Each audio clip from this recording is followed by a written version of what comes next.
ਭੂਖ ਤੁਖਾਰ ਨਾ ਵਿਆਪੇ, ਕੰਠ ਮਿਲਿਆ ਹਰਨਾ।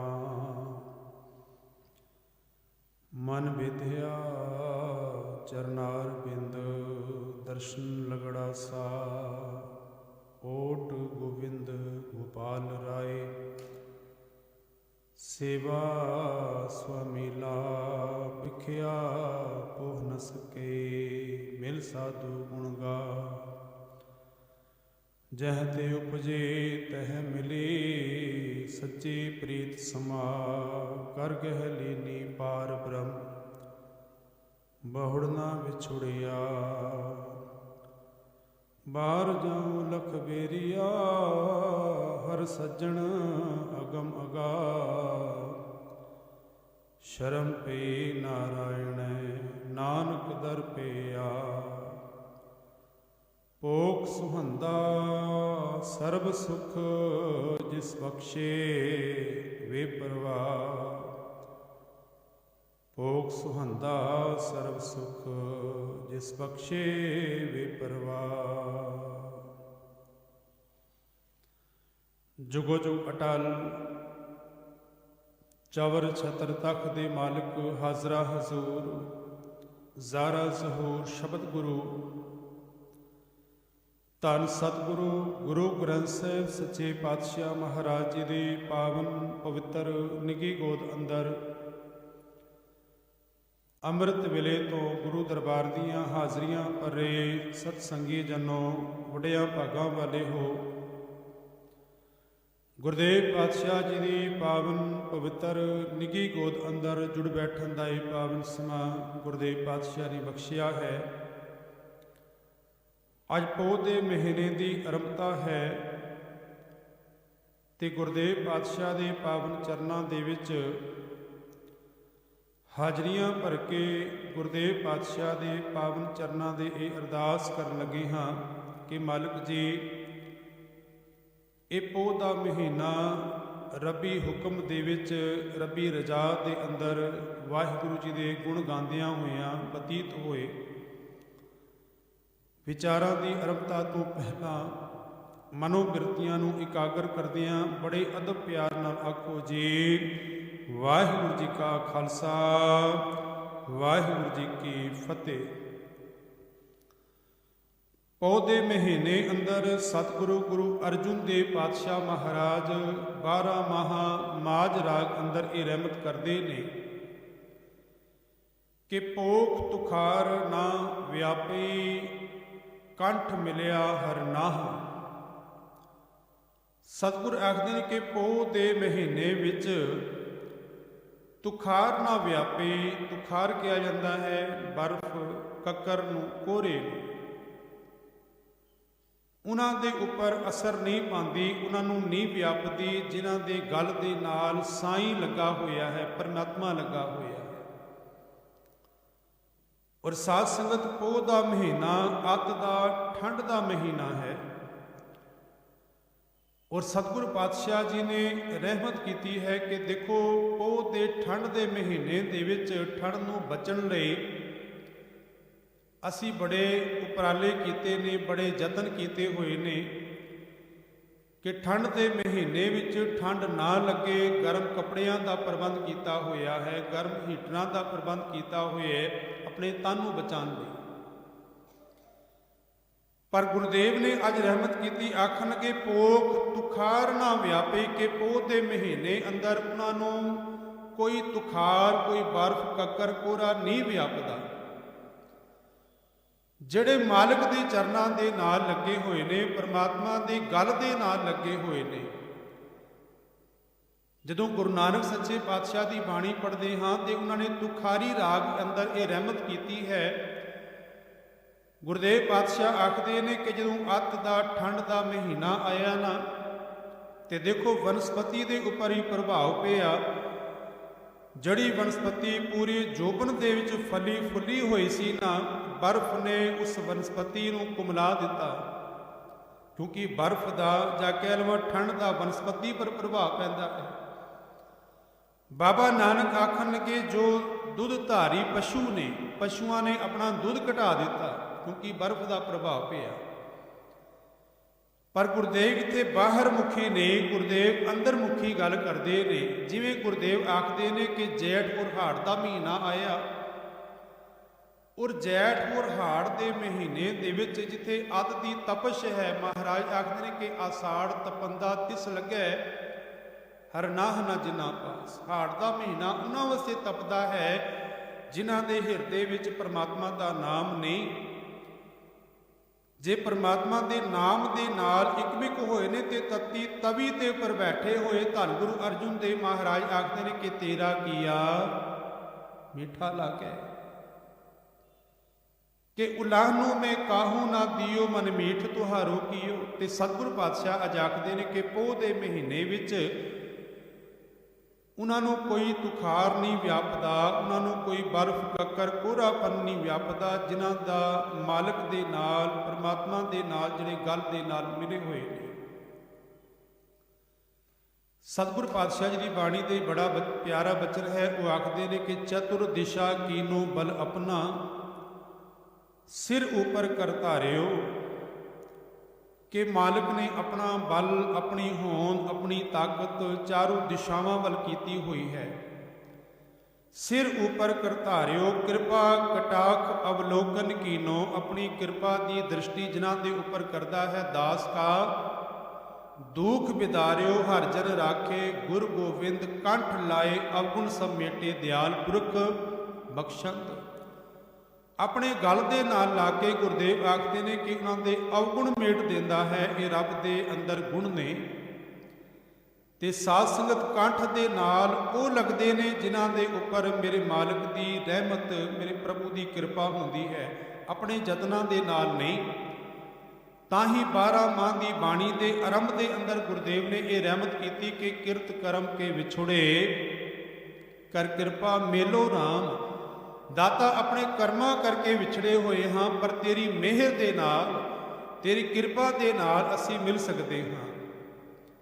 ਗੱਲ ਦੇ ਨਾਲ ਉਹ ਲੱਗੇ ਨੇ ਜਿਨ੍ਹਾਂ ਦੇ ਉੱਪਰ ਮੇਰੇ ਮਾਲਕ ਦੀ ਰਹਿਮਤ ਹੋਈ। ਕਬੀਰ ਸਾਹਿਬ ਦੇ ਬੜੇ ਪਿਆਰੇ ਬਚਨ ਨੇ। ਕਬੀਰ ਸਾਹਿਬ ਆਖਦੇ ਨੇ ਕਿ ਮਹਿੰਦੀ ਕਰਕੇ ਘਾਲਿਆ, ਆਪ ਪਿਸਾਏ ਪਿਸਾਏ ਤੈ ਸ਼ੈ ਬਾਤ ਨਾ ਪੁੱਛੀਆ, ਕਬੂ ਨਾ ਲਾਈ ਪਾਏ। ਕਬੀਰ ਸਾਹਿਬ ਆਖਦੇ ਨੇ ਕਿ ਜਦੋਂ ਮਹਿੰਦੀ ਨੂੰ ਆਪਣੇ ਤਨ ਦੇ ਉੱਪਰ, ਆਪਣੇ ਹੱਥਾਂ ਦੇ ਉੱਪਰ, ਆਪਣੇ ਪੈਰਾਂ ਦੇ ਉੱਪਰ ਲਾਣਾ ਹੋਏ ਨਾ, ਤੇ ਮਹਿੰਦੀ ਦੀ ਬੜੀ ਘਾਲਣਾ ਹੈ। ਮਹਿੰਦੀ ਨੂੰ ਪਹਿਲੇ ਦਰਖਤਾਂ ਦੇ ਨਾਲੋਂ ਤੋੜਿਆ ਜਾਂਦਾ ਹੈ, ਫਿਰ ਸੁਕਾਇਆ ਜਾਂਦਾ ਹੈ, ਫਿਰ ਪੱਥਰ ਦੇ ਉੱਪਰ ਉਸ ਮਹਿੰਦੀ ਨੂੰ ਸੁੱਕੀ ਹੋਈ ਨੂੰ ਘਿਸਿਆ ਜਾਂਦਾ ਹੈ, ਤਾਂ ਜਾ ਕੇ ਉਹ ਹੱਥਾਂ ਦਾ, ਪੈਰਾਂ ਦਾ ਸ਼ਿੰਗਾਰ ਬਣਦੀ ਹੈ। ਕਬੀਰ ਸਾਹਿਬ ਆਖਦੇ ਨੇ ਮਹਿੰਦੀ ਕਰਕੇ ਘਾਲਿਆ, ਮਹਿੰਦੀ ਦੀ ਤਰ੍ਹਾਂ ਆਪਣੇ ਆਪ ਨੂੰ ਘਾਲਿਆ, ਆਪ ਪਿਸਾਏ ਪਿਸਾਏ, ਆਪਣੇ ਆਪ ਨੂੰ ਪਿਸਾ ਵੀ ਲਿਆ। ਪਰ ਤੈਂ ਸ਼ੈ ਬਾਤ ਨਾ ਪੁੱਛੀਆ, ਮੇਰੇ ਸ਼ਹਿ ਨੇ, ਮੇਰੇ ਖਸਮ ਨੇ ਮੇਰੀ ਬਾਤ ਨਹੀਂ ਪੁੱਛੀ। ਕਬੂ ਨਾ ਲਾਈ ਪਾਏ, ਆਪਣੇ ਪੈਰਾਂ ਦੇ ਨਾਲ ਨਹੀਂ ਲਾਇਆ, ਆਪਣੇ ਚਰਨਾਂ ਦੇ ਨਾਲ ਨਹੀਂ ਜੋੜਿਆ। ਗੁਰੂ ਅਮਰਦਾਸ ਮਹਾਰਾਜ ਨੇ ਇਹਨਾਂ ਪੰਕਤੀਆਂ ਦਾ ਜਵਾਬ ਦਿੱਤਾ। ਆਖਣ ਲੱਗੇ ਨਾਨਕ ਮਹਿੰਦੀ ਕਰਕੇ ਰੱਖਿਆ। ਮਹਿੰਦੀ ਬਣਾਉਣ ਵਾਲਾ ਵੀ ਤੇ ਉਹ ਪ੍ਰਮਾਤਮਾ ਹੀ ਹੈ। ਸਤਿਗੁਰ ਆਖਦੇ ਕਿ ਸਿਰਜਣ ਵਾਲਾ ਵੀ ਪ੍ਰਮਾਤਮਾ ਹੀ ਹੈ। ਮਹਿੰਦੀ ਕਰਕੇ ਰੱਖਿਆ ਸੋ ਸ਼ੁਹ ਨਦਰ ਕਰੇ, ਆਪੇ ਪੀਸੈ ਆਪੇ ਘਸੈ ਆਪੇ ਹੀ ਲਾਏ ਲੇ। ਇਹ ਪਿਰਮ ਪਿਆਲਾ ਖਸਮ ਕਾ ਜੈ ਭਾਵੈ ਤਹਿ ਦੇ। ਉਹ ਆਪੇ ਹੀ ਘਸਣ ਵਾਲਾ, ਆਪੇ ਹੀ ਲਾਣ ਵਾਲਾ, ਤੇ ਇਹ ਪ੍ਰੇਮ ਦਾ ਪਿਆਲਾ, ਸਿੱਖ ਸਲਾਹ ਦਾ ਪਿਆਲਾ, ਇਹ ਮੇਰੇ ਮਾਲਕ ਦੇ ਹੱਥ ਵਿੱਚ ਹੈ। ਜੈ ਭਾਵੈ ਤਹਿ ਦੇ, ਜਿਨ੍ਹਾਂ ਦੇ ਉੱਪਰ ਉਹ ਰਹਿਮਤ ਕਰਦਾ ਹੈ, ਉਹਨਾਂ ਨੂੰ ਇਹ ਸਿੱਖ ਸਲਾਹ ਦੀ ਦਾਤ ਦਿੰਦਾ ਹੈ। ਇਸ ਲਈ ਗੁਰਦੇਵ ਆਖਦੇ ਨੇ ਕਿ ਪੋਕ ਤੁਖਾਰ ਨਾ ਵਿਆਪੀ। ਪੋਹ ਦੇ ਮਹੀਨੇ ਅੰਦਰ ਉਹਨਾਂ ਨੂੰ ਕੋਈ ਬਰਫ਼ ਕੱਕਰ ਜਾਂ ਵਿਕਾਰਾਂ ਰੂਪੀ ਕੱਕਰ ਉਹਨਾਂ ਦੇ ਜੀਵਨ ਅੰਦਰ ਕਠੋਰਤਾ, ਕੋਹਰਾਪਨ ਨਹੀਂ ਆਉਂਦਾ। ਸਾਧ ਸੰਗਤ, ਦੋ ਉਮਰਾਂ ਐਸੀਆਂ ਨੇ ਜਿਨ੍ਹਾਂ ਉਮਰਾਂ ਦੇ ਵਿੱਚ ਅਸੀਂ ਠੰਡ ਦੇ ਰੁੱਤ ਦੇ ਵਿੱਚ ਜੀਵਾਂ ਨੂੰ ਬਚਾਉਣ ਦਾ ਯਤਨ ਕਰਦੇ ਹਾਂ। ਇੱਕ ਹੈ ਬਾਲਪਨ, ਬਚਪਨ, ਇੱਕ ਹੈ ਬੁਢੇਪਾ। ਬੱਚਿਆਂ ਨੂੰ ਵੀ ਠੰਡ ਜਲਦੀ ਲੱਗ ਜਾਂਦੀ ਹੈ, ਇਸ ਲਈ ਅਸੀਂ ਬੱਚਿਆਂ ਨੂੰ ਕੱਪੜੇ ਗਰਮ ਪਵਾ ਕੇ ਰੱਖਦੇ ਹਾਂ। ਵੱਧ ਤੋਂ ਵੱਧ ਸੋਚਦੇ ਹਾਂ ਕਿ ਬੱਚਾ ਘਰ ਦੇ 'ਚ ਰਹੇ, ਕਿਉਂਕਿ ਬਾਹਰ ਨਿਕਲੇਗਾ ਠੰਡ ਲੱਗੇਗੀ, ਤੇ ਜਾਂ ਫਿਰ ਸਾਡੇ ਘਰਾਂ ਦੇ ਬਜ਼ੁਰਗ ਨੇ, ਬਜ਼ੁਰਗਾਂ ਦਾ ਵੀ ਬੜਾ ਧਿਆਨ ਰੱਖਦੇ ਹਾਂ, ਕਿਉਂਕਿ ਸਿਆਣੇ ਆਖਦੇ ਨੇ ਕਿ ਪੋਹ ਮਹੀਨੇ ਦੀ ਲੱਗੀ ਹੋਈ ਠੰਡ ਫਿਰ ਕਈ ਮਹੀਨੇ ਤੰਗ ਕਰਦੀ ਹੈ। ਪਰ ਜਦੋਂ ਮੈਂ ਦੇਖਦਾ ਹਾਂ ਸਰਬੰਧ ਹਲ ਤੇ ਸਰਹੰਦ ਦੀ ਉਹ ਧਰਤੀ ਜਿੱਥੇ ਦੋਵੇਂ ਉਮਰਾਂ ਮੌਜੂਦ ਨੇ, ਧੰਨ ਗੁਰੂ ਕਲਗੀਧਰ ਪਾਤਸ਼ਾਹ ਮਹਾਰਾਜ ਦੇ ਸਾਹਿਬਜ਼ਾਦੇ ਬਾਬਾ ਜ਼ੋਰਾਵਰ ਸਿੰਘ, ਬਾਬਾ ਫਤਿਹ ਸਿੰਘ, ਜਿਨ੍ਹਾਂ ਦੀ ਉਮਰ 7 ਸਾਲ ਤੇ 9 ਸਾਲ ਬਲਪੰਦੀ ਹੈ, ਤੇ ਬੁੱਢੜੀ ਮਾਤਾ ਗੁਜਰ ਕੌਰ ਜੀ ਜੋ 80 ਸਾਲ ਤੋਂ ਵੱਧ ਨੇ, ਬੱਚੇ ਵੀ ਨਾਲ ਮੌਜੂਦ ਨੇ, ਤੇ ਮਾਤਾ ਗੁਜਰ ਕੌਰ ਜੀ ਵੀ ਨੇ। ਤੇ ਸਾਧ ਸੰਗਤ ਸਰਹੰਦ ਉਹ ਥਾਂ ਹੈ ਜਦੋਂ ਦਿੱਲੀ ਤੋਂ ਲਾਹੌਰ ਵੱਲ ਇੱਥੋਂ ਦੇ ਬਾਦਸ਼ਾਹ ਜਾਂਦੇ ਸਨ, ਤੇ ਲਾਹੌਰ ਜਾਣ ਵੇਲੇ ਰਸਤੇ ਵਿੱਚ ਸਰਹੰਦ ਉਹ ਪਹਿਲਾ ਪੜਾਅ ਕਰਦੇ ਸਨ, ਕਿਉਂਕਿ ਦਰਿਆ ਦੇ ਨਾਲ ਗਰਮੀਆਂ ਦੇ ਦਿਨਾਂ ਦੇ ਵਿੱਚ ਹਵਾ ਜਦੋਂ ਦਰਿਆ ਦੇ ਨਾਲ ਛੂ ਕੇ ਲੰਘਦੀ ਸੀ, ਉਹਨੂੰ ਠੰਡਾ ਬੁਰਜ ਐਵੇਂ ਨਹੀਂ ਕਿਹਾ ਜਾਂਦਾ। ਗਰਮੀਆਂ ਦੇ ਵਿੱਚ ਉੱਥੇ ਠੰਡ ਜੜੀ ਹੈ ਉਹਦਾ ਸੁੱਖ ਮਾਣਦੇ ਸਨ, ਔਰ ਸ਼ਰਾਬ ਔਰ ਕਬਾਬ ਦਾ ਦੌਰ ਚਲਿਆ ਕਰਦਾ ਸੀ। ਤੇ ਉਹ ਮਹੀਨਾ, ਉਹ ਦਿਨ ਚੱਲ ਰਹੇ ਨੇ, ਅਜੋਕੇ ਸਮੇਂ ਅੰਦਰ ਤੇ ਉਹ ਠੰਡ ਵੀ ਨਹੀਂ ਰਹੀ। ਅੱਜ ਤੋਂ 10-20 ਸਾਲ ਪਹਿਲਾਂ ਜੋ ਠੰਡ ਸੀ, ਅੱਜ ਉਹ ਠੰਡ ਨਹੀਂ ਰਹਿ ਗਈ। ਔਰ ਤੁਸੀਂ ਇਮੇਜਨ ਕਰਕੇ ਦੇਖੋ ਕਿ ਇਤਨੇ ਸਾਲ ਪਹਿਲਾਂ ਕਿਤਨੀ ਠੰਡ ਹੋਇਆ ਕਰਦੀ ਸੀ, ਜਦੋਂ ਮਾਤਾ ਗੁਜਰ ਕੌਰ ਜੀ ਔਰ ਛੋਟੇ ਸਾਹਿਬਜ਼ਾਦੇ ਨੇ ਠੰਡੇ ਬੁਰਜ ਤੇ ਵੀ ਰੱਖਿਆ ਗਿਆ, ਪਰ ਜਦੋਂ ਮਾਲਕ ਦੇ ਚਰਨਾਂ ਦੇ ਨਾਲ ਜੁੜੇ ਹੋਏ ਨੇ ਤੇ ਬਾਹਰ ਦਾ ਕੋਹਰਾਪਨ, ਬਾਹਰ ਦੇ ਵਿਕਾਰਾਂ ਦੀ ਠੰਡ ਉਹਨਾਂ ਦੇ ਜੀਵਨ ਨੂੰ ਡੇਗ ਨਹੀਂ ਸਕੀ। ਮੇਰੇ ਮਾਲਕ ਅੱਜ ਦੇ ਇਸ ਸ਼ਬਦ ਦੇ ਅੰਦਰ ਇਹੀ ਆਖਦੇ ਨੇ ਕਿ ਪੋਖ ਤੁਖਾਰ ਨਾ ਵਿਆਪੇ। ਇੱਥੇ ਤੁਖਾਰ ਦਾ ਭਾਵ ਹੈ ਵਿਕਾਰਾਂ ਰੂਪੀ ਕੱਕਰ, ਉਹਨਾਂ ਦਾ ਕੁਝ ਨਹੀਂ ਵਿਗਾੜ ਸਕਦਾ। ਕੰਠ ਮਿਲਿਆ ਹਰਨਾਹ, ਜਿਹੜੇ ਮਾਲਕ ਦੇ ਕੰਠ ਦੇ ਨਾਲ ਗਲੇ ਨਾਲ ਲੱਗੇ ਹੋਏ ਨੇ। ਮਨ ਬੇਦਿਆ ਚਰਨਾਰ ਬਿੰਦ, ਉਹਨਾਂ ਦਾ ਮਨ ਜਿਹੜਾ ਹੈ ਉਹ ਵਿਨਿਆ ਗਿਆ ਪਰਮਾਤਮਾ ਦੇ ਸੋਹਣੇ ਚਰਨਾਂ ਕਮਲਾਂ ਰੂਪੀ ਨਾਮ ਦੇ ਨਾਲ, ਚਰਨਾਂ ਦੇ ਨਾਲ। ਮਨ ਬੇਦਿਆ ਚਰਨਾਰ ਬਿੰਦ ਦਰਸ਼ਨ ਲਗੜਾ ਸਾਹ, ਹਰ ਇੱਕ ਸਾਹ ਦੇ ਨਾਲ ਵਾਹਿਗੁਰੂ ਦੇ ਦੀਦਾਰਾਂ ਦੀ ਤਾਂਘ ਉਹਨਾਂ ਦੇ ਹਿਰਦੇ ਅੰਦਰ ਬਣੀ ਰਹਿੰਦੀ ਹੈ। ਹਰ ਇੱਕ ਸਾਹ ਦੇ ਨਾਲ ਉਹ ਮਾਲਕ ਦੇ ਦਰਸ਼ਨਾਂ ਦੇ ਨਾਲ ਉਹ ਜੁੜੇ ਰਹਿੰਦੇ ਨੇ। ਤੇ ਧੰਨ ਗੁਰੂ ਕਲਗੀਧਰ ਪਾਤਸ਼ਾਹ ਮਹਾਰਾਜ ਆਪਣੀ ਪਾਵਨ ਬਾਣੀ ਦੇ ਅੰਦਰ ਬੜੇ ਪਿਆਰ ਭਰੇ ਬਚਨ ਕਰਦੇ ਨੇ। ਉਹ ਆਖਦੇ ਨੇ ਕਿ ਇਹ ਵਿਦ ਕਰਤ ਤਪੱਸਿਆ ਭਇਓ, ਦਵੈ ਤੇ ਏਕ ਰੂਪ ਹੋਏ ਗਿਓ। ਕਿ ਮਾਲਕ ਦੇ ਚਰਨਾਂ ਦੇ ਨਾਲ ਜੁੜਿਆ ਹੋਇਆ ਦਵੈ ਤੇ ਏਕ ਰੂਪ ਹੋ ਗਿਓ। ਚਿਤ ਨਾ ਭਇਓ ਹਮਰੋ ਆਵਨ ਕੇ ਚੁਭੀ ਰਹੀ, ਸੁਰਤ ਪ੍ਰਭ ਚਰਨਨ ਮੈਂ। ਕਿ ਮਾਲਕ ਦੇ ਚਰਨਾਂ ਦੇ ਨਾਲ ਸੁਰਤ ਲੱਗੀ ਹੋਈ ਸੀ, ਚਿਤ ਨਹੀਂ ਸੀ ਕਰਦਾ। ਪਰ ਤਿਨ ਪ੍ਰਭ ਜਬ ਆਇਸ ਮੋਹ ਦੀਆ, ਤਬ ਹਮ ਜਨਮ ਕਲੂ ਮੈਂ ਲਿਆ। ਸਤਿਗੁਰ ਆਖਦੇ ਨੇ ਕਿ ਮਨ ਬੇਦਿਆ ਚਰਨਾਰ ਬਿੰਦ, ਮਾਲਕ ਦੇ ਚਰਨਾਂ ਦੇ ਨਾਲ ਮਨ ਵਿਨਿਆ ਗਿਆ। ਹਰ ਇੱਕ ਸਾਹ ਦੇ ਨਾਲ ਦਰਸ਼ਨਾਂ ਦੀ ਤਾਂਘ ਬਣੀ ਹੋਈ ਹੈ। ਤੇ ਕੀ ਧੰਨ ਗੁਰੂ ਕਲਗੀਧਰ ਪਾਤਸ਼ਾਹ ਜਦੋਂ ਸੰਸਾਰ ਦੇ ਵਿੱਚ ਆਏ, ਉਹਨਾਂ ਦੀ ਸੁਰਤ ਖਿੰਡ ਗਈ। ਸਾਧ ਸੰਗਤ ਸੰਸਾਰ ਦੇ ਵਿੱਚ ਆ ਕੇ ਵੀ ਉਹਨਾਂ ਦੀ ਹਰ ਇੱਕ ਸਾਹ ਦੇ ਨਾਲ ਪਰਮਾਤਮਾ ਦੇ ਚਰਨਾਂ ਦੇ ਨਾਲ ਸੁਰਤ ਉਸੇ ਤਰ੍ਹਾਂ ਬਰਕਰਾਰ ਹੈ ਜਿਵੇਂ ਪਹਿਲਾਂ ਸੀ। ਭਾਵੇਂ ਪਟਨੇ ਦੀ ਧਰਤੀ ਪਰ 5 ਸਾਲ ਗੁਰਦੇਵ ਪਾਤਸ਼ਾਹ ਨੇ ਗੁਜ਼ਾਰੇ ਨੇ। ਧੰਨ ਗੁਰੂ ਕਲਗੀਧਰ ਪਾਤਸ਼ਾਹ ਮਹਾਰਾਜ ਭਾਵੇਂ ਅਨੰਦਪੁਰ ਸਾਹਿਬ ਆਉਂਦੇ ਨੇ, 14 ਜੰਗਾਂ ਲੜਦੇ ਨੇ, ਪਾਉਂਟਾ ਸਾਹਿਬ ਦੀ ਧਰਤੀ ਉੱਪਰ ਗੁਰਦੇਵ ਪਾਤਸ਼ਾਹ ਨੇ ਬਾਣੀ ਉਚਾਰਨ ਕੀਤੀ। ਇੱਥੋਂ ਤੱਕ ਕਿ ਸਾਹਿਬਜ਼ਾਦੇ ਸ਼ਹਾਦਤ ਦਾ ਜਾਮ ਪੀਂਦੇ ਨੇ। ਤੇ ਧੰਨ ਗੁਰੂ ਕਲਗੀਧਰ ਪਾਤਸ਼ਾਹ ਮਹਾਰਾਜ ਦੀ ਸੁਰਤ ਪਰਮਾਤਮਾ ਦੇ ਚਰਨਾਂ ਦੇ ਨਾਲ ਜੁੜੀ ਹੋਈ ਹੈ। ਮਾਛੀਵਾੜੇ ਦੇ ਜੰਗਲਾਂ ਦੇ ਵਿੱਚ ਟਿੰਡ ਦਾ ਸਰਾਣਾ ਲੈ ਕੇ ਸਤਿਗੁਰੂ ਪਾਤਸ਼ਾਹ ਜਦੋਂ ਲੇਟੇ ਹੋਏ ਨੇ, ਤੇ ਉਸੇ ਵੇਲੇ ਵੀ ਸੁਰਤ ਨਿਰੰਕਾਰ ਦੇ ਚਰਨਾਂ ਦੇ ਨਾਲ ਜੁੜੀ ਹੋਈ। ਤੇ ਇਹ ਬਚਨ ਕਰਦੇ ਨੇ ਕਿ ਮਿੱਤਰ ਪਿਆਰੇ ਨੂੰ ਹਾਲ ਮੁਰੀਦਾਂ ਦਾ ਕਹਿਣਾ। ਸਤਿਗੁਰੂ ਮਹਾਰਾਜ ਦੀ ਸੁਰਤ ਅਜੇ ਵੀ ਮਾਲਕ ਦੇ ਚਰਨਾਂ ਦੇ ਨਾਲ ਇੱਕ ਮਿਕ ਹੈ ਕਿ ਮਨ ਬੇਦਿਆ ਚਰਨਾਰ ਬਿੰਦ। ਵਾਹਿਗੁਰੂ ਜੀ ਦੇ ਸੋਹਣੇ ਚਰਨਾਂ ਕਮਲਾਂ ਦੇ ਨਾਲ ਇਹ ਮਨ ਵਿੰਨਿਆ ਗਿਆ ਤੇ ਹਰ ਇੱਕ ਸਾਹ ਦੇ ਨਾਲ ਦਰਸ਼ਨਾਂ ਦੀ ਤਾਂਘ ਹੈ। ਬਾਣੀ ਦੇ ਵਿੱਚੋਂ ਦਰਸ਼ਨ ਕਰੀਏ।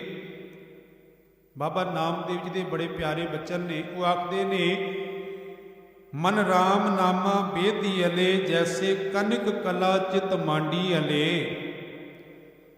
ਨਾਮਦੇਵ ਜੀ ਆਖਦੇ ਨੇ ਕਿ ਜਿਵੇਂ ਇੱਕ ਸੁਨਿਆਰੇ ਦੇ ਕੋਲ ਗ੍ਰਾਹਕ ਆ ਜਾਣ ਤੇ ਸੁਨਿਆਰਾ ਉਹਨਾਂ ਗ੍ਰਾਹਕਾਂ ਨੂੰ ਆਪਣੇ ਸੋਨੇ ਦਾ ਭਾਅ ਤੋਲ ਵੀ ਦੱਸਦਾ ਹੈ, ਮੁੱਲ ਦੱਸਦਾ ਹੈ, ਪਰ ਉਹਦਾ ਧਿਆਨ ਆਪਣੇ ਕੁਠਾਰੀ ਦੇ ਵੀ ਸੋਨੇ ਦੇ ਵਿੱਚ ਹੈ ਕਿ ਮਨ ਰਾਮ ਨਾਮਾ ਬੇਦੀ ਅਲੇ, ਜੈਸੇ ਕਨਕ ਕਲਾ ਚਿਤ ਮਾਂਡੀ ਅਲੇ। ਜਿਵੇਂ ਸੁਨਿਆਰਾ ਸੋਨੇ ਨੂੰ ਮਾਣਦਾ ਹੋਇਆ, ਬਣਾਉਂਦਾ ਹੋਇਆ ਗ੍ਰਾਹਕਾਂ ਦੇ ਨਾਲ ਗੱਲਾਂ ਕਰਦਾ ਹੈ, ਪਰ ਉਹਦਾ ਧਿਆਨ ਸੋਨੇ ਵਿੱਚ ਹੈ।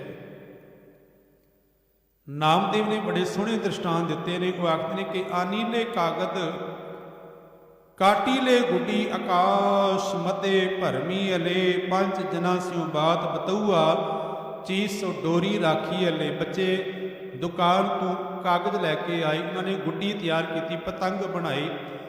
ਛੱਤ ਦੇ ਉੱਪਰ ਉਹ ਬੱਚਿਆਂ ਦੇ ਨਾਲ ਚੜ੍ਹ ਕੇ ਪਤੰਗ ਉਡਾਉਂਦੇ ਨੇ। ਨਾਮਦੇਵ ਜੀ ਆਖਦੇ ਨੇ ਕਿ ਆਪਣੇ ਸਾਥੀਆਂ ਦੇ ਨਾਲ ਬੱਚਾ ਪਤੰਗ ਉਡਾਉਂਦਾ ਹੈ, ਆਪਣੇ ਮਿੱਤਰਾਂ ਦੇ ਨਾਲ ਗੱਲਾਂ ਵੀ ਕਰਦਾ ਹੈ, ਪਰ ਉਹਦਾ ਧਿਆਨ ਡੋਰੀ ਵਿੱਚ ਹੈ। ਮਿੱਤਰਾਂ ਦੇ ਨਾਲ ਗੱਲਾਂ ਕਰਦਿਆਂ ਹੋਇਆਂ ਵੀ ਉਹਦਾ ਧਿਆਨ ਡੋਰ ਦੇ ਵਿੱਚ ਹੈ, ਆਪਣੀ ਪਤੰਗ ਦੇ ਵਿੱਚ ਹੈ। ਆਨੀਲੇ ਕੁੰਭ ਭਰਾਈ ਲੈ, ਉਦਕ ਰਾਜ ਕੁਆਰ ਪੁਰੰਦਰੀਏ, ਹਸਤ ਵਿਨੋਦ ਵਿਚਾਰ ਕਰਤੀ ਹੈ, ਚੀਜ਼ ਸੋ ਗਾਗਰ ਰਾਖੀ ਅਲੇ। ਨਾਮਦੇਵ ਜੀ ਆਖਦੇ ਨੇ, ਪੁਰਾਣੇ ਸਮੇਂ ਅੰਦਰ ਬੱਚੀਆਂ ਘਰ ਤੋਂ ਬਾਹਰ ਜਾ ਕੇ ਪਾਣੀ ਭਰ ਕੇ ਲਿਆਉਂਦੀਆਂ ਸਨ। ਸਿਰ ਦੇ ਉੱਪਰ ਘੜਾ ਰੱਖਿਆ ਹੋਣਾ, ਘੜੇ ਦੇ ਉੱਪਰ ਇੱਕ ਹੋਰ ਘੜਾ, ਇੱਕ ਹੱਥ ਦੇ ਵਿੱਚ ਲਿਆ ਹੋਣਾ ਘੜਾ।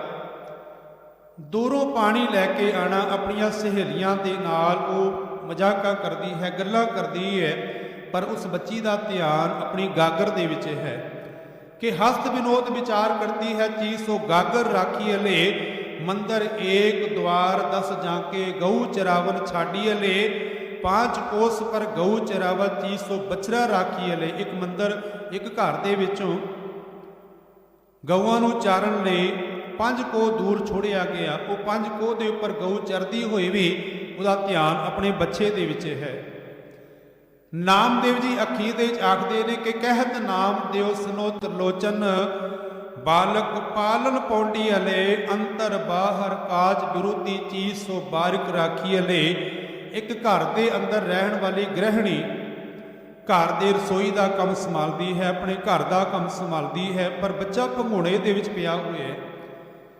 ਬੱਚੇ ਨੇ ਰੋਣ ਦੀ ਕਿਲਕਾਰੀ ਕਰਨੀ, ਮਾਂ ਨੇ ਸਾਰੇ ਕੰਮ ਤਿਆਗ ਕੇ ਆਪਣੇ ਬੱਚੇ ਵੱਲ ਹੋ ਜਾਣਾ, ਕਿਉਂਕਿ ਧਿਆਨ ਬੱਚੇ ਵੱਲ ਹੈ, ਘਰ ਦਾ ਸਾਰਾ ਕੰਮ ਕਰਦੀ ਹੈ। ਮਹਾਰਾਜ ਆਖਦੇ ਨੇ, ਇਸੇ ਤਰ੍ਹਾਂ ਮਨ ਰਾਮ ਨਾਮਾ ਬੇਦੀ ਅਲੇ, ਜਿਸ ਨੂੰ ਗੁਰਦੇਵ ਨੇ ਅੱਜ ਰਹਿਮਤ ਕੀਤੀ, ਮਨ ਬੇਦਿਆ ਚਰਨਾਰ ਬਿੰਦ, ਦਰਸ਼ਨ ਲਗੜਾ ਸਾਹ। ਹਰ ਇੱਕ ਸਾਹ ਦੇ ਨਾਲ, ਹਰ ਇੱਕ ਸਵਾਸ ਦੇ ਨਾਲ ਪ੍ਰਭੂ ਦੇ ਦਰਸ਼ਨਾਂ ਦੀ ਤਾਂਘ। ਪਟ ਜਾਲਪ ਜੀ ਦਾ ਬੜਾ ਪਿਆਰਾ ਬਚਨ ਹੈ। ਉਹ ਆਖਦੇ ਨੇ, ਧੰਨ ਗੁਰੂ ਅਮਰਦਾਸ ਸੱਚੇ ਪਾਤਸ਼ਾਹ, ਤੁਹਾਡਾ ਧਿਆਨ ਇੱਕ ਮਾਲਕ ਦੇ ਚਰਨਾਂ ਦੇ ਵਿੱਚ ਹੈ ਤੇ ਕਿਵੇਂ ਇੱਕ ਹੋ ਗਏ ਨੇ। ਤੈਂ ਪੜਿਓ ਇੱਕ ਮਨ ਧਰਿਓ, ਇੱਕ ਕਰ ਇੱਕ ਵਖਾਣਿਓ। ਤੁਸੀਂ ਕੇਵਲ ਇੱਕ ਮਾਲਕ ਨੂੰ ਹੀ ਪੜਿਆ ਹੈ, ਉਸੇ ਨੂੰ ਵਖਾਣਦੇ ਹੋ, ਉਸੇ ਨੂੰ ਆਪਣੇ ਚਿੱਤ ਦੇ ਵਿੱਚ, ਆਪਣੇ ਹਿਰਦੇ 'ਚ ਰੱਖਿਆ ਹੋਇਆ ਹੈ। ਤੈਂ ਪੜਿਓ ਇੱਕ ਮਨ ਧਰਿਓ, ਇੱਕ ਕਰ ਇੱਕ ਪਛਾਣਿਓ, ਨੈਣ ਬੈਣ ਮੂੰਹ ਇੱਕ। ਤੁਹਾਡੇ ਅੱਖਾਂ ਦੇ ਵਿੱਚ ਵੀ, ਸਾਰਿਆਂ ਦੇ ਵਿੱਚ ਤੁਹਾਨੂੰ ਇੱਕ ਪਰਮਾਤਮਾ ਹੀ ਨਜ਼ਰ ਆਉਂਦਾ ਹੈ। ਬੈਣ ਤੋਂ ਭਾਵ ਬਚਨਾਂ ਦੇ ਵਿੱਚ, ਇੱਕ ਤੋਂ ਠਾਏ ਨਾ ਜਾਣਿਓ, ਇੱਕ ਤੋਂ ਬਿਨਾਂ ਹੋਰ ਕੋਈ ਦੂਸਰੀ ਥਾਂ ਤੁਹਾਨੂੰ ਨਜ਼ਰ ਹੀ ਨਹੀਂ ਆਉਂਦੀ। ਸੁਪਨ ਇੱਕ, ਪ੍ਰਤੱਖ ਇੱਕ, ਸੁਪਨੇ ਦੇ ਵਿੱਚ ਪ੍ਰਤੱਖ ਰੂਪ ਦੇ ਵਿੱਚ ਇਕਸ ਮੈਂ ਲੀਣੋ, ਇੱਕੋ ਦੇ ਅੰਦਰ ਤੁਸੀਂ ਲੀਨ ਹੋ।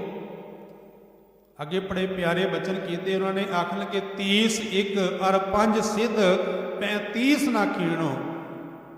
30 ਦਿਨਾਂ ਦੇ ਵਿੱਚ, ਭਾਵ ਕਿ ਸਾਲ ਦੇ ਵਿੱਚ, ਸਦੀਆਂ ਦੇ ਵਿੱਚ, ਅਰ 5 ਸਿੱਧ, 5 ਤੱਤਾਂ ਦੇ ਨਾਲ ਜਿਹਦੇ ਇਹ ਸਾਰੀ ਸ੍ਰਿਸ਼ਟੀ ਬਣੀ ਹੈ। 35 ਨਾ ਖੀਣੋ, 35 ਅੱਖਰਾਂ ਦੇ ਵਿੱਚ ਜੋ ਗੁਰਮੁਖੀ ਦੇ ਬਚਨ ਨੇ, ਭਾਵ ਕਿ ਸਾਰੀ ਬੋਲੀ ਦੇ ਵਿੱਚ ਉਹ ਨਾਸ਼ ਨਹੀਂ ਹੋਇਆ। ਤੁਸੀਂ ਉਸੇ ਨੂੰ ਹੀ ਇੱਕ ਜਾਣਦੇ ਹੋ। ਇੱਕੋ ਜੇ ਲੱਖ ਲੱਖੋਂ ਅਲੱਖ ਹੈ, ਇੱਕ ਤੋਂ ਹੀ ਲੱਖਾਂ ਜੀ ਬਣੇ ਨੇ, ਪਰ ਉਹ ਸਾਰੇ ਲੱਖਾਂ ਦੇ ਵਿੱਚ ਮੌਜੂਦ ਹੋ ਕਰਕੇ ਵੀ ਅਲੱਖ ਹੈ। ਇੱਕ ਇੱਕ ਕਰ ਵਰਣਿਓ, ਤੁਸੀਂ ਇੱਕੋ ਨਾ ਹੀ ਵਰਣਨ ਕੀਤਾ ਹੈ, ਉਸੇ ਦੀਆਂ ਸਿਫਤਾਂ ਕੀਤੀਆਂ ਨੇ। ਗੁਰ ਅਮਰਦਾਸ ਜਾਲਪ ਬਣੈ, ਜਾਲਪ ਜੀ ਆਖਦੇ ਨੇ ਤੂੰ ਇੱਕ ਲੋੜੈ ਇੱਕ ਮੰਨਿਓ, ਤੂੰ ਇੱਕ ਨੂੰ ਹੀ ਲੋੜਦਾ ਹੈ, ਇੱਕ ਨੂੰ ਹੀ ਮੰਨਦਾ ਹੈ। ਜਿਸ ਨੂੰ ਗੁਰਦੇਵ ਪਾਤਸ਼ਾਹ ਨੇ ਰਹਿਮਤ ਕੀਤੀ, ਮਹਾਰਾਜ ਆਖਦੇ ਨੇ ਕਿ ਮਨ ਬੇਦਿਆ ਚਰਨਾਰ ਬਿੰਦ। ਸਿਕੰਦਰ ਜਦੋਂ ਇਸ ਹਿੰਦੁਸਤਾਨ ਦੀ ਧਰਤੀ ਪਰ ਆਇਆ, ਮਾਂ ਨੇ ਆਖਿਆ ਬੇਟਾ ਸਿਕੰਦਰ, ਮੈਂ ਜਿੱਤਿਆ ਹੋਇਆ ਤੈਨੂੰ ਤਾਂ ਮੰਨਾਂਗੀ ਜੇ ਹਿੰਦੁਸਤਾਨ ਤੋਂ ਕੋਈ ਫਕੀਰ ਆਪਣੇ ਨਾਲ ਲੈ ਕੇ ਆਏ। ਹਿੰਦੁਸਤਾਨ ਨੇ ਤੇ ਉੱਪਰ ਆ ਕੇ ਸਿਕੰਦਰ ਨੇ ਬੜਾ ਕਤਲੇਆਮ ਕੀਤਾ। ਜਦੋਂ ਵਾਪਸ ਜਾ ਰਿਹਾ ਸੀ, ਮਾਂ ਦੀ ਗੱਲ ਯਾਦ ਆਈ ਕਿ ਸਿਕੰਦਰ ਤੂੰ ਜਿੱਤਿਆ ਹੋਇਆ ਤਾਂ ਮੰਨਿਆ ਜਾਣਾ ਹੈ ਜੇ ਕੋਈ ਹਿੰਦੁਸਤਾਨ ਤੋਂ ਫਕੀਰ ਲੈ ਕੇ ਜਾਏ। ਤੇ ਸਰਹੰਦ ਦੀ ਧਰਤੀ ਉੱਪਰ ਇੱਕ ਫਕੀਰ ਜਿਹੜਾ ਹੈ ਉਹ ਰੇਤ ਦੇ ਉੱਪਰ ਸਰਦੀਆਂ ਦੇ ਦਿਨ ਲੇਟਿਆ ਹੋਇਆ ਹੈ। ਸਿਕੰਦਰ ਬਾਦਸ਼ਾਹ ਕਹਿਣ ਲੱਗਾ, ਐ ਫਕੀਰ ਤੂੰ ਮੇਰੇ ਨਾਲ ਚੱਲ, ਤੂੰ ਇੱਥੇ ਜ਼ਮੀਨ ਭੂਏ ਲੇਟਿਆ ਹੋਏ, ਮੈਂ ਦੁਨੀਆ ਦੇ ਸੁੱਖ ਤੇਰੀ ਝੋਲੀ ਦੇ ਵਿੱਚ ਪਾ ਦਿਆਂ। ਉਹ ਫਕੀਰ ਹੱਸ ਕੇ ਆਖਣ ਲੱਗਾ, ਤੇਰੇ ਕੋਲ ਦੁਨੀਆ ਦੇ ਸੁੱਖ ਨੇ, ਤੇਰੇ ਹੱਥ ਤੇ ਲੋਕਾਂ ਦੇ ਖੂਨ ਦੇ ਨਾਲ ਰੰਗੇ ਹੋਏ ਨੇ, ਤੂੰ ਮੈਨੂੰ ਕੀ ਸੁੱਖ ਦੇਗਾ? ਜਾ ਚਲਾ ਜਾ, ਜੋ ਰੱਬ ਦੀ ਅਨਾਇਤ ਸੂਰਜ ਦੀਆਂ ਕਿਰਨਾਂ ਮੇਰੇ ਉੱਪਰ ਪੈ ਰਹੀਆਂ ਨੇ, ਉਹਨਾਂ ਦੇ ਤੋਂ ਰੁਕਾਵਟ ਨਾ ਬਣ, ਕਿਉਂਕਿ ਮੈਂ ਇੱਕ ਮਾਲਕ ਨੂੰ ਮੰਨਦਾ ਹਾਂ, ਉਸੇ ਦੀ ਟੇਕ ਮੇਰੇ ਹਿਰਦੇ ਵਿੱਚ ਹੈ। ਸਤਿਗੁਰ ਆਖਦੇ ਨੇ ਕਿ ਮਨ ਬੇਦਿਆ ਚਰਨਾਰ ਬਿੰਦ ਦਰਸ਼ਨ, ਲਗੜਾ ਸਾਹ ਓਟ ਗੋਵਿੰਦ ਗੋਪਾਲ ਰਾਏ। ਕੇਵਲ ਇੱਕ ਮਾਲਕ ਦੀ ਓਟ ਲਈ ਹੈ, ਜੋ ਗੋਵਿੰਦ ਹੈ, ਧਰਤੀ ਦਾ ਆਸਰਾ ਹੈ। ਗੋਪਾਲ ਰਾਏ ਧਰਤੀ ਦੇ ਜੀਵਾਂ ਨੂੰ ਪਾਲਣ ਵਾਲਾ ਹੈ। ਰਾਏ ਰਾਏ ਕਹਿੰਦੇ ਬਾਦਸ਼ਾਹ ਨੂੰ, ਪਾਤਸ਼ਾਹ ਨੂੰ। ਸੇਵਾ ਸੁਆਮੀ ਲਾਹਾ, ਉਹਦੀ ਸੇਵਾ ਦਾ ਲਾਭ ਖੱਟ, ਉਹਦਾ ਪਰਮਾਤਮਾ ਦਾ ਸਿਮਰਨ ਕਰਕੇ ਵਿਖਿਆ ਪੋ ਨ ਸਕਈ। ਵਿਖਿਆ ਕਹਿੰਦੇ ਮਾਇਆ ਨੂੰ, ਫਿਰ ਮਾਇਆ ਵੀ ਪੋ ਨਹੀਂ ਸਕਦੀ। ਮਿਲ ਸਾਧੂ ਗੁਣ ਗਾਹਾ, ਗੁਰੂ ਸਾਧੂ ਦੀ ਸੰਗਤ ਵਿੱਚ ਪੈ ਕੇ, ਗੁਰੂ ਸਾਧੂ ਦੀ ਸ਼ਰਨ ਪੈ ਕੇ ਮਾਲਕ ਦੇ ਗੁਣ ਗਾਇਆ, ਵਿਖਿਆ ਵੀ ਪੋ ਨਹੀਂ ਸਕਦੀ। ਤੇ ਵਿਖਿਆ ਮਾਇਆ ਦਾ ਰੂਪ ਹੈ। ਬਾਬੇ ਨਾਨਕ ਨੇ ਬੜਾ ਤਰਸ ਕੀਤਾ ਸਾਡੇ ਉੱਪਰ। ਗੁਰੂ ਨਾਨਕ ਸੱਚੇ ਪਾਤਸ਼ਾਹ ਨੇ ਗੁਰੂ ਗ੍ਰੰਥ ਸਾਹਿਬ ਸੱਚੇ ਪਾਤਸ਼ਾਹ ਦੀ ਬਾਣੀ ਜਦੋਂ ਆਰੰਭ ਹੈ, ਨਿਤਨੇਮ ਦੀਆਂ ਬਾਣੀਆਂ ਜਪਜੀ ਸਾਹਿਬ, ਰਹਿਰਾਜ ਸਾਹਿਬ, ਸੋਹਲਾ ਸਾਹਿਬ ਤੋਂ ਬਾਅਦ ਸ਼੍ਰੀ ਰਾਗ ਦਾ ਪਹਿਲਾ ਬਚਨ ਹੀ ਸਤਿਗੁਰ ਪਾਤਸ਼ਾਹ ਨੇ ਇਹ ਉਚਾਰਨ ਕੀਤਾ ਕਿ ਮੋਤੀ ਤਾਂ ਮੰਦਰ ਉਸਰੈ। ਸਤਿਗੁਰ ਆਖਦੇ ਨੇ ਕਿ ਤੇਰੇ ਕੋਲ ਮੋਤੀਆਂ ਵਰਗੇ ਮੰਦਰ ਹੋਣ, ਸੋਹਣੇ ਮੰਦਰ ਹੋਣ। ਰਤਨੀ ਤਾਂ ਹੋਏ ਜੜਾਓ, ਰਤਨ ਜੜੇ ਹੋਣ ਉਹਨਾਂ ਦੇ ਵਿੱਚ। ਕਸਤੂਰ ਕੁੰਗੂ ਅਗਰ ਚੰਦਰਨ ਲੀਪ ਆਵੇ ਚਾਓ। ਸਤਿਗੁਰ ਆਖਦੇ ਨੇ ਕਿ ਕਸਤੂਰੀ ਕੁੰਗੂ ਇਹ ਸਾਰੇ ਸੁਗੰਧੀਆਂ ਉਸ ਘਰ ਦੇ ਵਿੱਚ ਮੌਜੂਦ ਹੋਣ, ਪਰ ਇੱਕ ਗੱਲ ਯਾਦ ਰੱਖੀ, ਮਤ ਦੇਖ ਭੂਲਾ ਵਿਸਰੈ ਤੇਰਾ ਚਿਤ ਨਾ ਆਵੇ ਨਾ। ਇਹਨਾਂ ਸੁੱਖਾਂ ਦੇ ਗਲਤਾਨ ਹੋ ਕੇ ਮਾਲਕ ਦਾ, ਪਰਮਾਤਮਾ ਦਾ ਨਾਮ ਨਾ ਵਿਸਰ ਜਾਏ। ਸਤਿਗੁਰ ਆਖਦੇ ਨੇ ਕਿ ਪਰਮਾਤਮਾ ਦੇ ਰੰਗ ਦੇ ਵਿੱਚ ਫਿਰ ਰੰਗੇ ਹੋਏ, ਵਿਖਿਆ ਪੋ ਨਾ ਸਕਈ। ਮਾਇਆ ਰੂਪੀ ਵਿਖਿਆ ਵੀ ਉਹਨਾਂ ਦੇ ਉੱਪਰ ਅਸਰ ਨਹੀਂ ਕਰ ਸਕਦੀ, ਪ੍ਰਭਾਵ ਨਹੀਂ ਪਾ ਸਕਦੀ। ਮਿਲ ਸਾਧੂ ਗੁਣ ਗਾਹੋ, ਜਹ ਤੇ ਉਪਜੀ ਤਹ ਮਿਲੀ ਸੱਚੀ ਪ੍ਰੀਤ ਸਮਾ। ਜਿੱਥੋਂ ਜਿੰਦ ਉਪਜੀ ਹੈ, ਪੈਦਾ ਹੋਈ ਹੈ, ਤੇ ਕਿਤੋਂ ਉਪਜੇ ਹਾਂ ਅਸੀਂ ਸਾਰੇ। ਕਬੀਰ ਸਾਹਿਬ ਆਖਦੇ ਨੇ ਕਿ ਕਹੋ ਕਬੀਰ ਹਮ ਰਾਮ ਕੀ ਅੰਸ਼। ਅਸੀਂ ਉਸ ਮਾਲਕ ਦੀ ਅੰਸ਼ ਹਾਂ, ਉਸ ਮਾਲਕ ਤੋਂ ਪੈਦਾ ਹੋਏ ਹਾਂ। ਗੁਰੂ ਅਰਜਨ ਦੇਵ ਪਾਤਸ਼ਾਹ ਅੱਜ ਰਹਿਮਤ ਕਰਦੇ ਨੇ ਕਿ ਜਹ ਤੇ ਉਪਜੀ, ਜਿੱਥੋਂ ਜੀਵ ਤੋਂ ਪੈਦਾ ਹੋਏ, ਉਪਜੇ ਪਰਮਾਤਮਾ ਤੋਂ, ਤਹ ਮਿਲੀ, ਉਸਦੇ ਤਾਂ ਮਿਲ ਸਕਦਾ ਹੈ ਸੱਚੀ ਪ੍ਰੀਤ ਸਮਾਹ। ਜੇ ਸੱਚੀ ਪ੍ਰੀਤ ਤੇਰੇ ਹਿਰਦੇ 'ਚ ਪਰ ਮਾਲਕ ਦੇ ਵਾਹਿਗੁਰੂ ਦੇ ਨਾਮ ਦੀ ਹੈ ਤਾਂ। ਗੁਰੂ ਨਾਨਕ ਸੱਚੇ ਪਾਤਸ਼ਾਹ ਦੇ ਬੜੇ ਪਿਆਰੇ ਬਚਨ ਨੇ। ਉਹ ਆਖਦੇ ਨੇ ਕਿ ਇੱਕ ਬੂੰਦ ਸਮੁੰਦਰ ਤੋਂ ਵਿਛੜ ਕੇ ਅਰਸ਼ਾਂ ਤੇ ਜ ਗਈ। ਜਦੋਂ ਭਾਪ ਬਣ ਕੇ ਬੂੰਦਾਂ ਜੜੀਆਂ ਨੇ ਅਰਸ਼ਾਂ ਜਾਂਦੀਆਂ ਨੇ, फिर बदल बने, बदल बन के फिर वापस जमीन के उपर आई। पर यह जरूरी नहीं कि जिहड़ी समुद्र तो विछड़ के गई है वापस समुद्र का रूप हो जाए। वो मारूतलों के पर्वतों के उपर, रेगिस्तान के उपर, दरख्तों के उपर, मिट्टी उपर अपने आप को फना कर लैंदी है। फिर बूंदा के आसरे वो सफ़र करती है। कई बार भाव बनी, कई बार अर्शां दे गई, फिर वापस वो जमीन दे आई। उस बूंद का सफ़र उस वेले तक नहीं मुकदा जदों तक अपने असले नाल समुद्र नाल मिल ना जाए। सतगुरु आखदे ने कि तू भी उस मालिक रूपी समुद्र तो विछड़ के आया है, तेरा सफ़र भी उस वेले तक नहीं मुकेगा जदों मालिक दे नाल तू मिल ना जाए। बूंद ने सफ़र किया, वो मालिक दे नाल समुद्र दे नाल मिल गए। जे तू सच्ची प्रीत राही मालिक दे नाल, परमात्मा दे नाल मिल सकता है कि जह ते उपजी तह मिली, सच्ची प्रीत समाह कर गए हलीनी पार ब्रह्म, बहुड़ ना विछुड़िया। कर तू पाउंदा हथ, गह तू पाउंदा अपने वल। फिर पार ब्रह्म ने कृपा करके हाथ पकड़ के अपने वल कर लिया, अपने चरणों के नाल जोड़ लिया। बहुड़ ना विछुड़िया, फिर बार बार वो फिर विछुड़ती नहीं। सतगुरु महाराज आखते हैं कि बार जाऊं लख बेरिया, हर सज्जन अगम अगाह में बलिहारने जाता हाँ, कुर्बान जाता उस मालिक तो जो अगम है, अगाह है, अपहुँच है, ज्ञान इंद्रियां की पहुँच तू परे है। शर्म पे नारायण नानक दर पे आहो। सतगुरु आखते ने मालिक का ये बिरद है कि शर्म पिया की लाज इसनूं रखनी पैंदी है। शर्म पई, शर्म तू पाउंदा लज्जिया। पई नारायण नानक दर पे आहो, दर पिया की लाज वो मालिक रखता है। इसलिए अरदास कर कि मेल लेहो दयाल, ढै पे द्वारिया, रख लेहो दीन दयाल, प्रमत बोहारिया। अरदास करके फिरत फिरत प्रभ आया, परया तो शरणाए, नानक की प्रभ बेनती अपनी भगती लाए। एक छोटी जी गाथा अपना साझी करके समाप्ति करा। एक मनुख ने तोता पालिया होया सी ते तुहानूं सारिआं नूं पता है कि कई तोते बोलदे ने। कईयां नूं ते जो बुलाया जाए वो बोलते रहते, कई तोते फिर बहुतियां गल्लां करन लग जाते हैं। वो आपस में गल कर रहे सी, पता लगा उन्होंने कि नाल दे पिंड जो दरिया वगदा है उत्ते कोई फकीर आया है। वो फकीर दिल दियां गल्लां दसदा है। वो घर का मालिक किसी को कह लगा कोई फकीर बड़े पहुँचे हुए ने, क्यों ना जाके उन्होंने कोलों कुछ गल्लां पुछियां जान। तोता सुन रहा सी, आखन लगा जान लगे हो मेरे वास्ते भी पुछ के आना कि मैं मुक्त किवें हो सकता हाँ। वो गए फकीर कोल, फकीर को अपनियां गल दिल दियां गल्लां पुछियां। तुरन लगे, आखन लगे ए फकीर साडे घर दे एक तोता है, उन्हें आख्या कि मेरी मुक्ति किवें होएगी, मेरी बंद खलासी किवें होएगी। इतनी गल सुन के वो फकीर जमीन के उपर डिग पिया।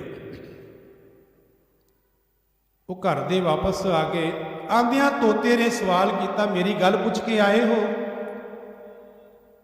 अगों आख्या उन्होंने, आखन लगे तेरी गल पुछ के ते असी बखेड़ा ही पा लिया। पुछया कि तोते ने पुछया कि तेरी मुक्ति किवें होएगी, किवें बंद खलासी होएगी। ये गल सुन के फकीर डिग पिया। तोते ने सुनिया, तोता पिंजरे ते डिग पिया। उन्होंने जब कमाल हो गई, फकीर नूं पुछया, फकीर डिग पिया। तोते नूं पुछया, तोता डिग पिया। हो सकता है मर गया होए। पिंजरे दे चों बाहर कढ़िया, बाहर कढ़ के रखिया इसी कि उडारी मार के उड़ गया। वो घर दे कहन लगे फकीर ने रमज पाई, तोता समझ गया, सानू समझ नहीं आई कि जे मालिक दे चरनां दे नाल मिलना है तो अपने आप नूं, अपने हंकार नूं मार के ही मालिक दे चरनां दे च मिलिया जा सकता है। सतगुरु आखते हैं कि शर्म पई नारायण नानक दर पई आहो, जिहड़े अपना आप समर्पण करके मालिक दे चरनां दे झुक के प्रभु दी शरण च आ गए। फिर पोख सुहंदा सर्व सुख ओदा महीना उन्हां वास्ते सुखां भरिया है, जिस बख्शे ਬੇਪਰਵਾਹ, ਜਿਨ੍ਹਾਂ ਨੂੰ ਉਹ ਬੇਪਰਵਾਹ ਪ੍ਰਭੂ ਉਹਨੂੰ ਬੇਪਰਵਾਹ ਤਾਂ ਕਿਹਾ ਜਾਂਦਾ ਹੈ। ਸਤਿਗੁਰ ਆਖਦੇ ਨੇ ਕਿ ਜੇ ਸਭ ਮਿਲ ਕੇ ਆਖਣ ਪਾਹੇ, ਜੇ ਸਾਰੇ ਮਿਲ ਕੇ ਆਖੀਏ ਨਾ ਕਿ ਪ੍ਰਮਾਤਮਾ ਵੱਡਾ ਹੈ, ਉਹ ਵੱਡਾ ਨਹੀਂ ਹੋ ਜਾਏਗਾ।